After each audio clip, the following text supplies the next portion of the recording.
Okay, hello. So I'm Holly. Yeah. So I'm also 29. It's obviously the magic number.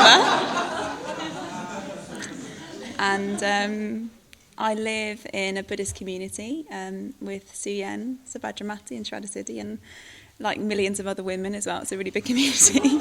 There's 12 of us. Feels like millions sometimes. And yeah, 3 years ago I came on this retreat. So I came on the second half of this retreat. And yeah, my life was very different then. So I'll tell you about it.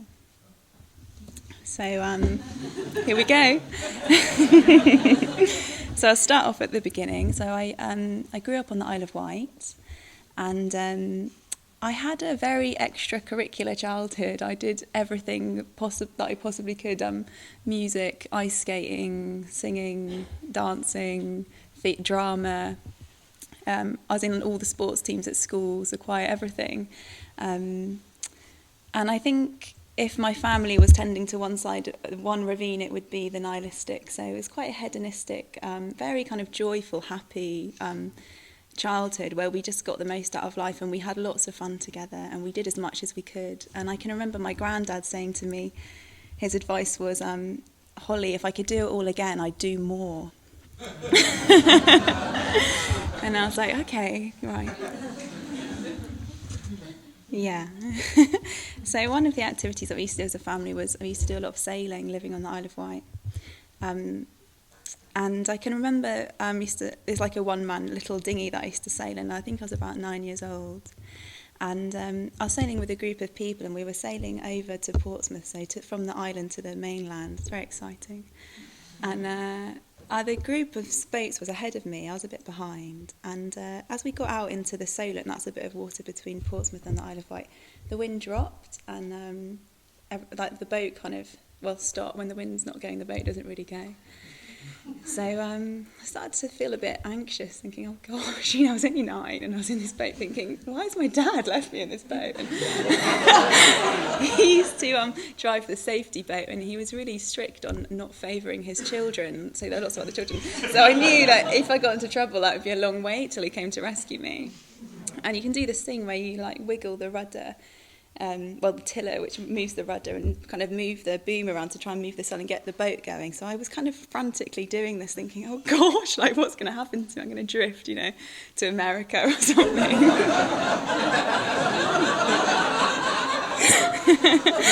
And then I just realised, like, oh, I can't, like, there's no wind, and I'm not going to, and I can't do anything about that. So I just stopped and I just lay back in the boat and I just saw it was so still, the water, and blue, and it was a sunny day. And I just felt really relaxed and thought, oh, well, this is kind of nice, and I was really struck by the beauty and the stillness, actually. And it was obviously just very different to the rest of my life because it was so busy. And it was great fun, but actually this was like a deeper type of joy, actually, a stillness. And I guess in my childhood there wasn't much time for reflection or deeper thinking, and this was a moment to really take in the moment, I suppose. And another point in my childhood which really stood out, a bit later on, I was about 14, and a big whale got washed up on the beach.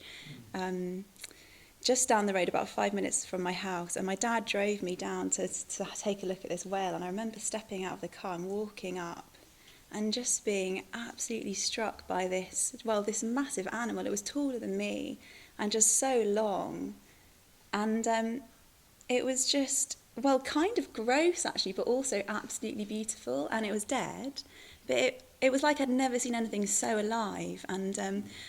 And I was imagining how I just couldn't get my head around how it had been swimming around under the ocean. I didn't know where it had been, and I was imagining this other world, like that I didn't know anything about this ocean, and it had washed up into my world. And it was just, I think it was just like a touch of the sublime, just completely awestruck and slightly terrified.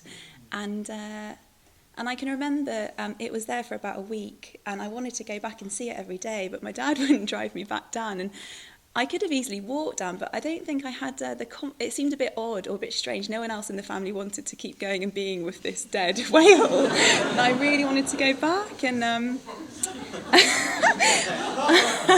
I wasn't really able to articulate what about it had moved me so much. And my parents didn't really seem up for talking about that. And I really had a sense of like my place in the world, I think, through meeting this whale. And but I never really spoke to my parents about that. Yeah.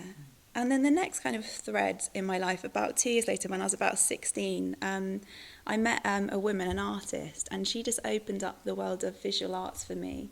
I started going to her for these kind of art classes on a Sunday. And we just used to, with a small group of other children, young adults, we just paint and draw together, and we talk about life and art. And she kind of changed the trajectory, actually, of my education. I didn't really think I was very good at art, but I thought it was fun. But she saw something in me that I didn't see, and she thought she kind of cultivated, I suppose, my imagination and my creativity. And I just threw myself into art and decided like this is what I was going to do.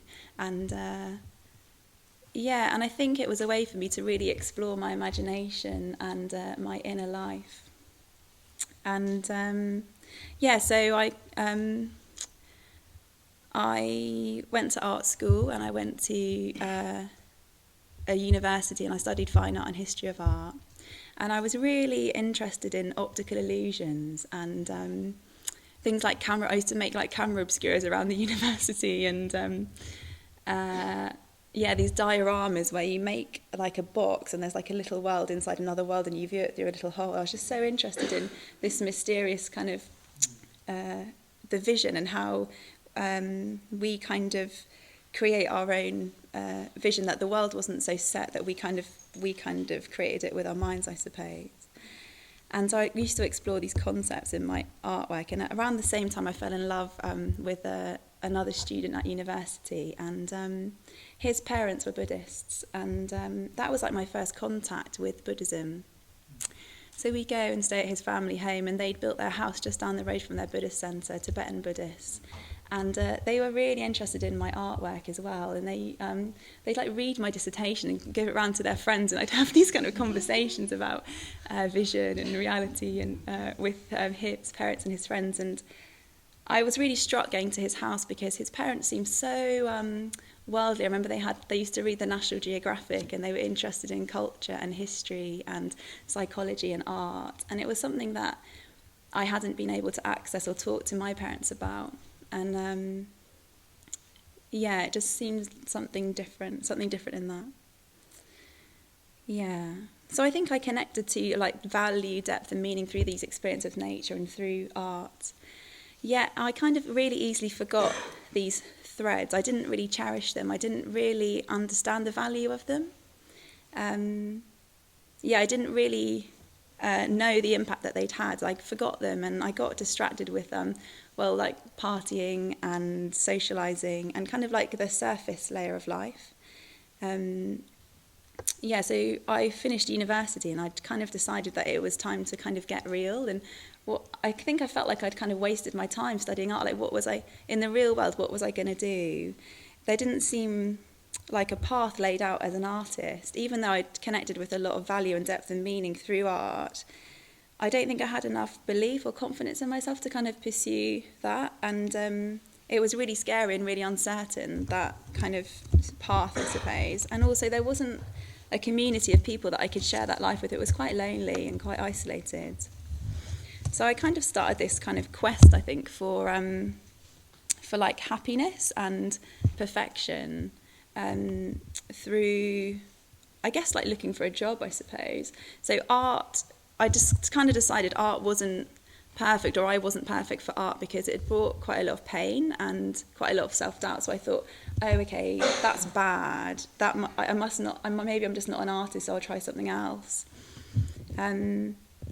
So I think I was just always looking for more, and always looking for this perfection. So like my boyfriend at the time, the relationship wasn't perfect. So I thought, I'll just change the relationship. That's what's wrong. Just break up with the boyfriend. And I tried so many jobs. I did marketing, I tried teaching, I tried different countries, just loads of stuff. And when it wasn't right, or I didn't feel like I was right, I just changed it. I wasn't really afraid of changing things all the time. And I think basically nothing would live up to my expectations. Like, I couldn't live up to my expectations. I wasn't good enough. I wanted my actions to be kind and beautiful and graceful all the time, and sometimes they were really ugly, and I'd just be really disappointed in myself. And also the people around me just were never really good enough. The job wasn't good enough. All these people weren't good enough.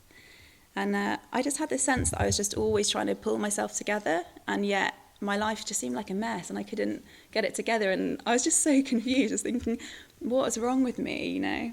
And I thought, I got the perfect job, or what I thought was the perfect job, working in a hospital as an artist, doing an art therapy job.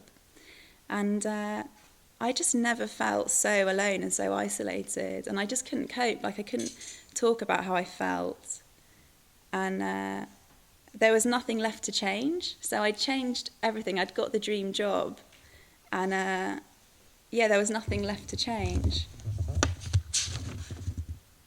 So I felt trapped, basically, and I felt really trapped. And I'd also developed an eating disorder as well at the time, I think, just through all the anxiety.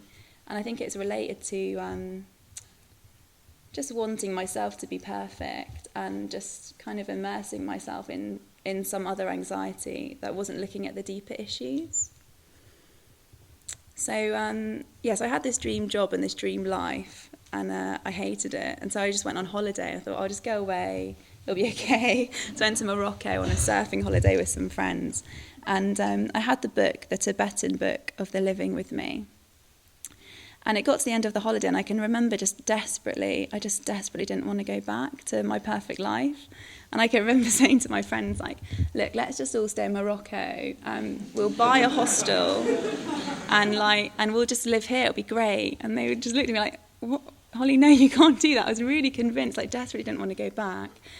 So the last day of the holiday, I was really hungover, and I had this book. I was trying to teach myself to meditate, looking at Padmasambhava's face, like, please let something happen. Like, I don't want to go back to London. Let me escape somehow. And my friend came up, and I closed the book, and she's like, what are you doing? Nothing. And and I just decided in that moment, I was like, okay, I need to find out about Buddhism. So I went back. I had to go back. I had to leave Morocco, sadly. Went back to London, and I just Googled Buddhism and found out about the Buddhist Centre. So I went along, and I just wanted to learn about Buddhism, about the philosophy, and yet everyone was trying to get me to meditate, and I was like, I don't want to meditate. That sounds rubbish. It sounded really boring and really difficult, and I was like.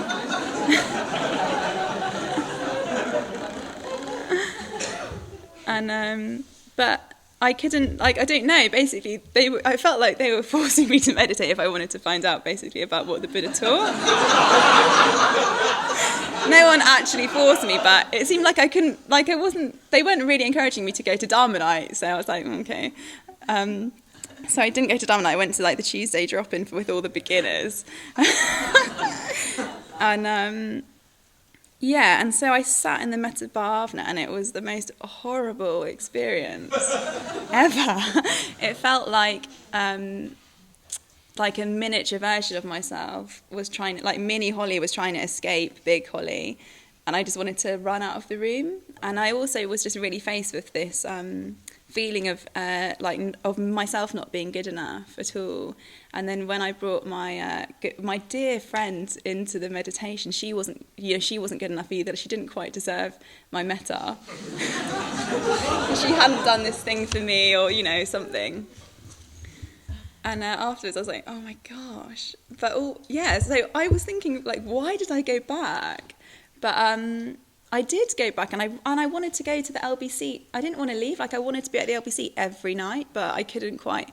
I think what stopped me was that I lived with two other girls, and they would have thought I was really strange if I'd been at the Buddhist Centre all the time. But I became this like secret meditator. So I'd start meditating in my room, and one of my flatmates would knock on the door, and I'd like pull my laptop out and be like, yes.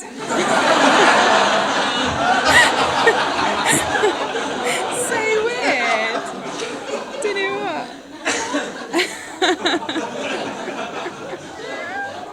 At least I was meditating. Yeah, so I was like, I think because it was so different, it was really radical, but I couldn't really see that it was such a radical thing to do. No one I knew was doing it, and I was just really, I really cared what other people thought. It really had an effect on me. Luckily, not enough to stop me coming to the Buddhist centre. So, I think what I was struck by actually was the kindness and the acceptance that I felt from the people at the Buddhist centre, and I felt like I could just be myself. I think all my life I'd been putting on like the happy Holly show, and like I felt like I'd had a really good life, I should be really happy, and I was just so confused. Like whenever I had a difficult emotion, I was like terrified, like, oh no, ill will or hatred or anger or pain. And it felt like it had no place in my life. Like, why would it show its face when I'd had such a great life and I was young and healthy and I had a great job and loads of friends? Like, why should I ever feel unhappy? It's crazy, isn't it? But it still happens now. So I came on this retreat, and I kind of reconnected actually to my imagination through meditation. I finally started to enjoy meditation, and I connected to nature and this stillness and this beauty. And I think I started to see the beauty not in perfection, but just beauty just in everything. Actually, it didn't really matter if it was perfect or not. So yeah, I feel like coming on this retreat, I reconnected to value and meaning and depth, and I think all my life I've been looking for something to kind of give my life to. Like I have a lot of energy, and I really wanted to do something good in the world. I wanted to give my life to something, but I nothing was really worthy of that. But I feel like this is something that I can just wholeheartedly give my life to Buddhism, particularly in this movement. And I feel confident that it will have a positive effect on the world. And it's not something I'm doing alone, but I'm doing it with others, with friends. And and I just have this really strong feeling that as I grow older, I really want to become more loving, more kind, and more able to sit with life. And that's why I'm a Buddhist.